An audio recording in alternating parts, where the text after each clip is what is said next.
دیکھیے یہ جو آپ کو اس وقت مسجدیں نظر آ رہی ہیں یا کہیں مکتب نظر آ رہے ہیں، ان کو دیکھو کہ کہاں سے وجود میں آ گئے۔ ہمارے بزرگوں نے ہندوستان میں اس وقت جب کہ وہاں برطانوی استعمار کا دورہ تھا اور اسلامی علوم کے درسگاہیں تقریباً ختم کر دی گئی تھی اور دین پڑھانے والا کوئی باقی نہیں رہا تھا، اس وقت میں ہمارے کچھ بزرگوں نے دارالعلوم دیوبند کی بنیاد ڈالی، اور اس میں یہ اس غرض سے ڈالی کہ ہماری آنے والی نسلوں کو کہیں ایسا نہ ہو کہ وہ دین سے بالکل غافل ہو کر اور ایمان سے ہی ہاتھ دھو بیٹھیں۔ لہذا انہوں نے انتہائی سادگی کے ساتھ انار کے درخت کے نیچے دارالعلوم دیوبند قائم کیا۔ اس دارالعلوم دیوبند کے قائم کرنے کا مقصد یہ تھا کہ ہماری آنے والی نسلوں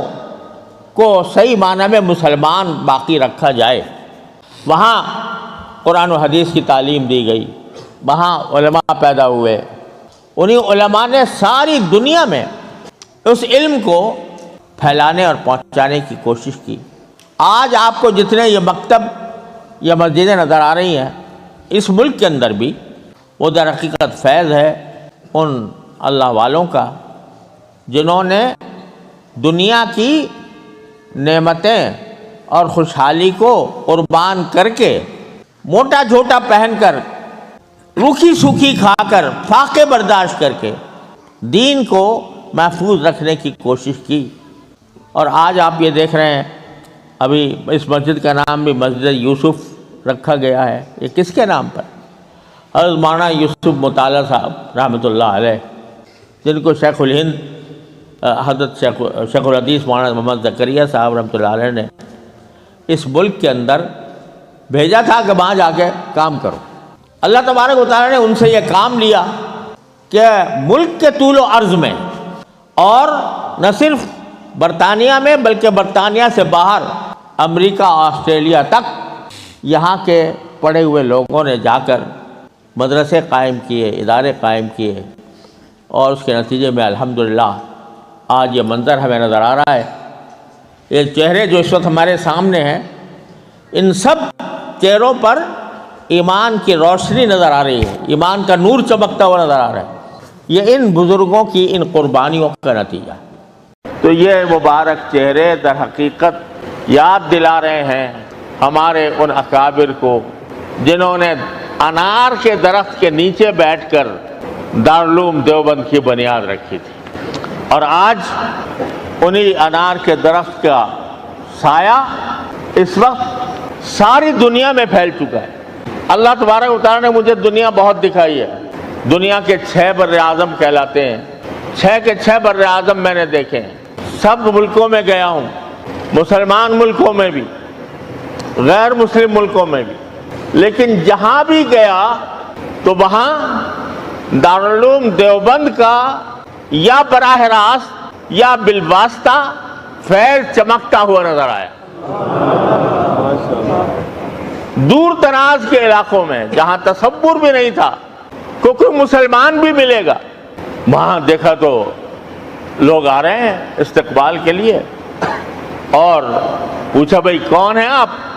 کہ ہمارے والد جو ہیں دارالعلوم دیوبند سے پڑھ کر آئے تھے، یہاں کر آباد ہو گئے۔ تو یہ دارالعلوم دیوبند کا فیض اور اس کا نور اللہ تبارک و تعالیٰ نے 4 دانگ عالم میں پھیلایا۔ اور اس لیے پہلے ہم تقلیدی طور پر کہتے تھے کہ بھئی اللہ تبارک و تعالیٰ نے ہمارے اکابر کو حق کا نمونہ بنایا، حق کی مثال بنایا، حق کا علم بردار بنایا۔ الحمدللہ اب میں تحقیقاً کہتا ہوں کہ جو علم اور علم کے جو آثار اور انوار دارالعلوم دیوبند کے فیض یافتگان میں ہیں، اللہ کے فضل و کرم سے وہ ساری دنیا میں بے مثال ہے۔ مجھے انتہائی افسوس ہوتا ہے اس بات پر کہ جن بزرگوں کے ہم نام لیوا ہیں اور جن کے نام کا نام کی ہم در حقیقت اگر کہا جائے تو نام کی روٹیاں کھاتے ہیں، ان کے حالات سے بے خبر ہیں۔ ہمارے سارے جتنے مدارس دینیہ ہیں، ان کی جو بنیاد ہے وہ دارالعلوم دیوبند ہے، اور دارالعلوم دیوبند کے اساتذہ کے جو بانی ہیں حضرت مولانا محمد قاسم نانوتوی رحمۃ اللہ علیہ، حضرت مولانا رشید احمد صاحب گنگوہی رحمۃ اللہ علیہ، حضرت مولانا یعقوب نانوتوی رحمۃ اللہ علیہ، ان حضرات کے حالات سے واقفیت نہیں، جانتے نہیں یہ کون ہے اور ان کے حالات کیا تھے، انہوں نے زندگیاں کیسے گزاری ہیں، دارالعلوم کیسے قائم ہوا تھا، کن مقاصد کے تحت قائم ہوا تھا، اور اس کے بعد پھر دارالعلوم کے اندر جو خدمات انجام پائیں وہ کن شخصیتوں نے انجام دیں اور کس حالات سے گزرے، اس سے واقفیت ہمارے اساتذہ و طلبہ کو بھی، بس اوقات طلبہ کو بھی نہیں ہوتی، اساتذہ کو بھی نہیں ہوتی۔ یہ بہت بڑا نقص ہے جو ہمارے اندر پایا جاتا ہے۔ تو میں وصیت کرتا ہوں اپنے ساتھیوں کو جو فارغ ہو رہے ہیں وہ خاص طور پر،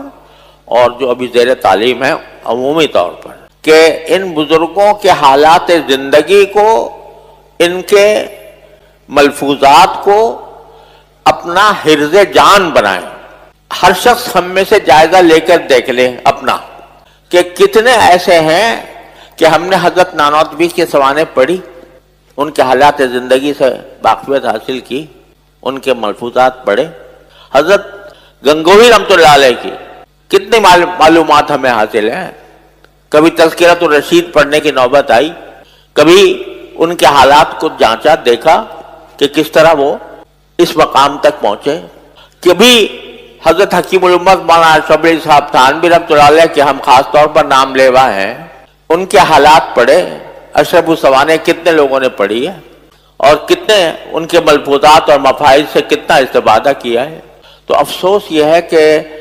اگر اس کا یہ سوال کیا جائے ہم میں سے اکثر لوگوں سے، تو شاید جواب نفی میں ہوگا کہ نہیں، کچھ نہیں پڑھا۔ اس کا مطلب یہ ہے کہ ہم ابھی تک اپنے اکابر سے وابستہ نہیں ہو سکے پوری طرح۔ یہ ایک بہت بڑی خامی ہے جو ہمارے اندر پائی جاتی ہے، اور میرا اللہ تعالیٰ نے زندگی دی، اور زندگی نہ ہو تو کم از کم میں وصیت کرتا ہوں، میں اپنے سارے ساتھیوں سے یہ درخواست کرتا ہوں کہ اگر میں زندہ نہ ہوں تو یہ جو کمی میں بتا رہا ہوں، اپنے اکابر سے تعلق کی کمی، اس کو دور کریں۔ آج افسوس یہ ہے کہ ہمارے طبقے کے اندر جو ہے وہ نعروں کا زور ہے اور جذبات کا زور ہے، لیکن جو اس کی روح تھی وہ رفتہ رفتہ مٹ رہی ہے۔